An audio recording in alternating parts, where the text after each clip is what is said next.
आशा एक छोटे से शहर में रहा करती थी अपने 3 बच्चों के साथ। अकेले ही उनकी परवरिश करती, मेहनत करती, सिलाई करती।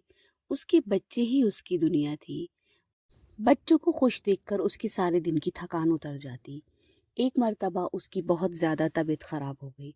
वो भी ऐसी कि ना उठा जाए ना बैठा जाए। वो लेटे लेटे पलंग पे से छत को तकती रहती। उसके बच्चों की बाहर से खेलने की आवाज़ आती तो वो सुन के मुस्कुराती रहती। कुछ दिन ऐसे ही बीत गए। आज उसकी कुछ ज़्यादा ही तबीयत ख़राब थी। उसने अपने बच्चों को आवाज़ दी कि बेटा मुझे पानी दे दो, मुझे दवाई लेनी है। लेकिन बच्चे अपने ही खेल में मस्त थे, उन्हें सुनाई नहीं दिया। उसने कई बार आवाज़ लगाई मगर किसी ने उसकी बात का जवाब नहीं दिया। शायद बच्चों ने उसकी बात को अनसुना कर दिया था। वो परेशान बैठी रही, सोचती रही कि मैं क्या करूं। फिर उसने हाथ उठाए और दुआ करी, या खुदा तू मुझे चिड़िया बना दे। उसने कहा मैं बहुत थक चुकी हूँ, मैं यहाँ से दूर जाना चाहती हूँ। जैसे ही उसने ये दुआ मांगी उसकी दुआ फौरन कबूल हो गई। एक जोर का धमाका हुआ। बच्चे शोर सुन के कमरे की तरफ भागे, लेकिन जैसे ही वो इधर आए वो देख के दंग रह गए। यहाँ कोई नहीं था, कमरा खाली था।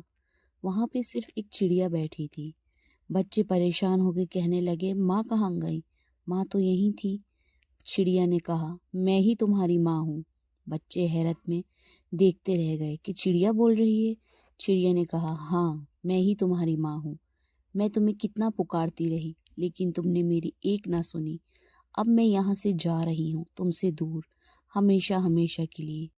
बच्चों को यकीन नहीं हुआ। बच्चे हैरत से चिड़िया को देखने लगे। इतने में चिड़िया ने उड़ना शुरू कर दिया। बच्चे परेशान थे, ये सब क्या हो रहा है।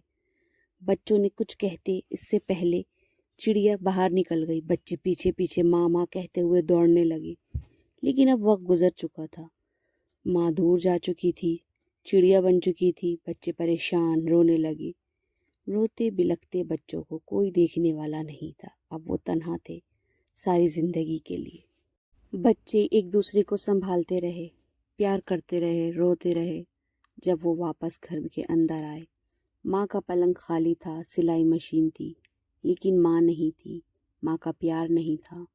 बच्चे तन्हा कमरे को खड़े हुए देखते रहे और रोते रहे।